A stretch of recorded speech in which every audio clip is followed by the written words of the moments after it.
یہ ناسخ اور منسوخ آیتوں کے متعلق ہے کہ اللہ تبارک و تعالیٰ اس کے ظاہری مطلب میں فرماتے ہیں یمحو اللہ ما یشاء، اللہ تعالیٰ جو چاہتا ہے وہ مٹا دیتا ہے، ویثبت، اور جو چاہتا ہے اس کو باقی رکھتا ہے، وعندہ، اور اسی کے پاس ہے ام الکتاب، جو کتاب اصلی ہے۔ اب اصلی کتاب کیا ہے وہ بات الگ ہے، اصلی کتاب سے مراد لوح محفوظ ہے، یعنی جو تبدیل نہیں ہو سکتی دنیا کی۔ اب یہ کتاب ہے قرآن پاک انسانی شکل میں، انسان نے اس کو کتابی شکل میں لکھا ہے، لیکن اس میں ترامیم کر کے کہیں نہ کہیں بیچ سکتا ہے، وہ الگ بات ہے کہ پکڑا جاتا ہے، لیکن لوح محفوظ میں کوئی ترامیم نہیں ہو سکتی۔ سعید ابن جبیر رضی اللہ تعالیٰ عنہ اور مجاہد حضرت قتادہ رضی اللہ تعالیٰ عنہ، یہ محدثین بڑے ہیں تابعین میں سے، جو فرماتے ہیں کہ ناسخ اور منسوخ آیات کے متعلق ہے کہ اللہ حکم بھیجتا ہے، یمحو اللہ ما یشاء، اللہ جو چاہتا ہے حکم منسوخ کر دیتا ہے۔ جیسے تہجد فرض تھی پہلے، اللہ نے کہا میرے نبی کو دیکھو تو اذا ناجیتم الرسول فقدموا بین یدی نجواکم صدقہ، تو صدقہ کر کے حضور کے پاس آؤ۔ اس طرح بہت سی آیتیں پہلے ناسخ تھی پھر منسوخ ہو گئی، تو یہاں فرمایا یمحو اللہ ما یشاء سے مراد وہ آیتیں ہیں جو اللہ نے منسوخ کر دی، ویثبت، اور کچھ حکم باقی رکھے۔ تو ایک سورۃ توبہ جتنی آیت سورہ نازل ہوئی تھی، صحابہ فرماتے ہیں اللہ نے ساری پھر اٹھا لی، یعنی وہ منسوخ کر دیا۔ اب اس پر بہت سے لوگ یہ اشکال کرتے ہیں، جو دہریہ ہیں، جو زندقہ ہیں، وہ کہتے ہیں کہ دیکھو اللہ کو کیا پڑی، اللہ کو یہ تو عام آدمی کا مغالطہ کھا جاتا ہے کہ پہلے قانون کچھ بناتا ہے پھر تبدیلی کرتا ہے، پھر بناتا ہے پھر تبدیلی کرتا ہے، اللہ کو تو سب غیب کا پتہ ہے، تو اللہ نے پہلے ہی قوانین ایک کیوں نہیں نازل کیے کہ اللہ پہلے ہی سب کچھ نازل کر دیتا، آدم علیہ السلام سے لے کر آج تک وہی قوانین ہوتے، وہی حکم ہوتا، اور نبی اس کو آگے ٹرانسفر کرتا رہتا، تو امتوں میں تفریق نہ ہوتی، سارے ایک ہی عقیدے کے ہوتے پھر۔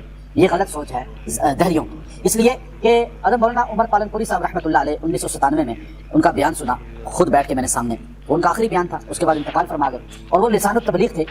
تو وہ فرمانے لگے کہ دو انگریز میاں بیوی ورلڈ کا چکر کاٹتے کاٹتے سوالات پوچھتے پوچھتے نظام الدین اولیاء رحمۃ اللہ علیہ کے مقبرے پر آئے کہ ہمیں کچھ سوال کرنے ہیں، جواب مسلمان کوئی عالم کوئی بڑی یونیورسٹی نہیں دے سکی، ہم نے جامع ازہر گئے، ہم جو ہے مدینہ یونیورسٹی کی طرف راستے میں گئے اور وہاں سے ہم نے وہاں کے بڑوں سے پوچھوایا، لیکن اس طرح اور شام دمشق میں ہم گئے ہیں، ہم عراق میں گئے ہیں، ہم بڑی اور یونیورسٹیوں میں گئے ہیں، اب آپ کے پاس آئے۔ انہوں نے کہا کہ ہمارے پاس تو اس کا جواب نہیں ہے، ساتھ تبلیغی مرکز ہے وہاں چلے جائیں۔ اب وہ بنگلے والی مسجد میں چلے گئے، تو وہاں مولانا انعام الحسن صاحب رحمۃ اللہ علیہ زندہ تھے، حیات تھے، تو آپ کو بتایا گیا انگریز آئے ہیں دو میاں بیوی اور کچھ سوال ہیں، تو مولانا عمر صاحب فرماتے ہیں کہ میری تشکیل کی آپ جواب دیں۔ اب میں ان کے پاس گیا، ان کو ملا، انہوں نے 3 سوال میں سے ایک یہ سوال کیا کہ اللہ کو کیا ضرورت تھی، آپ کا قرآن بھی کہتا ہے اور یہی بات ہے کہ موسیٰ علیہ السلام پہ کچھ شریعت، عیسیٰ علیہ السلام پہ کچھ، داؤد علیہ السلام پہ کچھ، اور شیس علیہ السلام، نوح علیہ السلام پہ کچھ، تبدیل ناسخ منسوخ، اللہ حکم بھیجتا ہے پھر منسوخ کر دیتا ہے، یہ کیا بات ہے؟ تو رات میں کچھ تھا انجیل میں منسوخ ہو گیا، انجیل میں جو تھا قرآن میں منسوخ ہو گیا، تو ناسخ اور منسوخ یہ کیوں ہے؟ اللہ کو کیا بھول ہو جاتی ہے؟ وما کان ربک نسیہ، اللہ کہتا ہے تمہارا رب بھولتا نہیں ہے۔ تو مولانا عمر رحمۃ اللہ علیہ پالن پوری صاحب نے فرمایا کہ دیکھو آپ کا بچہ پیدا ہوتا ہے تو آپ اس کا لباس کتنے سائز میں بناتے ہیں، کتنے میٹر کپڑا لیتے ہیں، ٹھیک ہے نا؟ 1 سال کے بچے کے لیے، 6 ماہ کے بچے کے لیے، 2 سال کے بچے کے لیے ½ میٹر، 1 میٹر، پھر 2 میٹر، پھر 3 میٹر، ایسا ہی ہوتا ہے۔ پھر انسان کی ایج کرتے کرتے جب 24-25 سال کو پہنچتی ہے تو پھر وہ لباس جو ہے اس کی موت تک وہی سائز چلتا ہے، ایسا ہی ہے، ایسا ہی ہے نا؟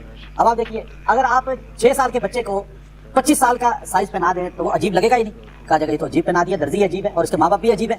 اب کوئی بھی اپنے بچے کو پتہ ہے یہ بچہ بالغ ہوگا، بڑا ہوگا، اور پھر اس کا یہی سائز ہوگا جو باپ کا سائز ہے، ہو سکتا ہے اسے تھوڑا بہت فرق ہوگا، لیکن وہ سائز اس کو اس وقت نہیں پہنایا جاتا کیونکہ اس کا سائز ایج کے ساتھ منسوخ ہوتا رہتا ہے، اور 24 سال 25 سال میں جا کے پھر فکس ہو جاتا ہے، موت تک وہی سائز رہتا ہے۔ اب آپ دیکھیے اللہ کو پتا تھا کہ شیس علیہ السلام کے بعد نوح علیہ السلام کی قوم میں آنا ہے، ان کی کیا ضرورت ہے، اللہ کو پتا تھا، پہلے بچپنا تھا، پھر نوجوانی آئی امتوں کی، پھر جوانی آئی موسیٰ علیہ السلام کے دور میں، پھر اور آگے گئے، تو اب یہ امت ضعیف ہے، ہم امت مرحومہ ہے، بڑھاپا ہے ہمارا، ہماری ایج کا حضور علیہ السلام پر پہنچ کے وہ آیات وہ حکم سارے وہ 25 سال جیسے موت تک وہی سائز چلتا ہے، اب حضور پہ جو قرآن اترا وہ قیامت تک وہی چلے گا، پہلے جو منسوخ ہونا تھا وہ ہو گیا، تو یہ ناسخ منسوخ ہے، یہ تو اس کی ہے، تو وہ ان کو سمجھ آ گئی جو انگریز آئے تھے، وہ کہنے لگے ہمیں پہلے آپ ہیں جنہوں نے سمجھایا، ورنہ تو ہم یہ سوچتے تھے کہ اللہ رب العزت بھول رہا ہے، اللہ کو بھول ہو جاتی ہے۔ اچھا اب دوسری بات اس آیت کی جو اصل ہے وہ حضرت ابن عباس رضی اللہ تعالیٰ عنہ، حضرت جو ہے سفیان ثوری رحمۃ اللہ علیہ اور حضرت وکی ابن جراح رضی اللہ تعالیٰ عنہ، وہ اس آیت کا ترجمہ کرتے ہیں، وہ کہتے ہیں کہ اس آیت سے مراد تقدیر 2 قسم کی ہیں۔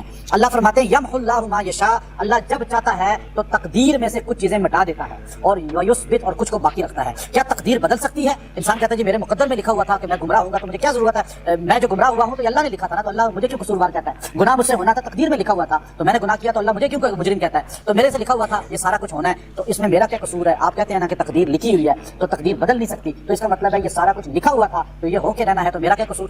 یہ بات ہے۔ اب آپ دیکھیے حدیث میں آتا ہے تقدیر 2 قسم کی ہیں، ایک تقدیر معلق ہے، ایک تقدیر مبرم ہے۔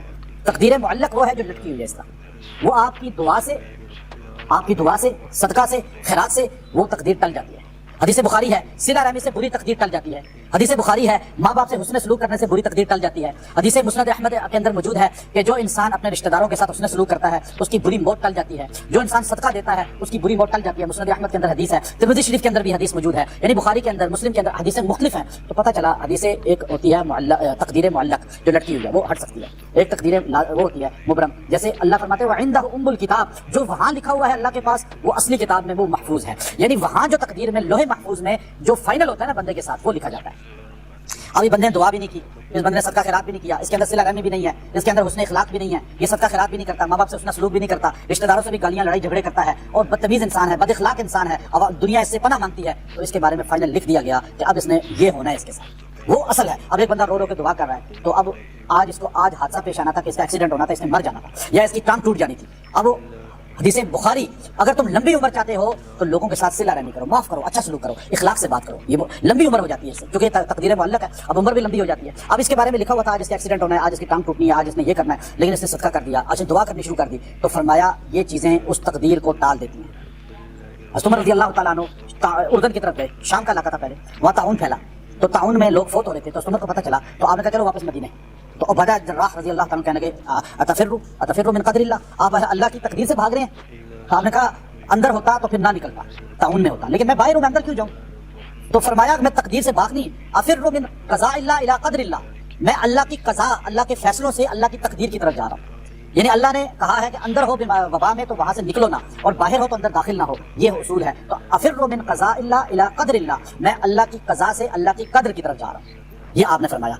اب یہ دیکھیے کہ یہاں یہ پتہ چلا کہ جو آدمی چاہتا ہے کہ بری حادثوں سے، تقدیر سے، بری اموات سے، بیماریوں سے اور نقصانات سے بچ جائے تو اسے چاہیے کہ یہ آیت کریمہ جو ہے، یہ آیت نمبر 39 ہے، 39 آیت نمبر 39 اور سورہ رعد، اس آیت کریمہ کو روزانہ 3 بار پڑھے.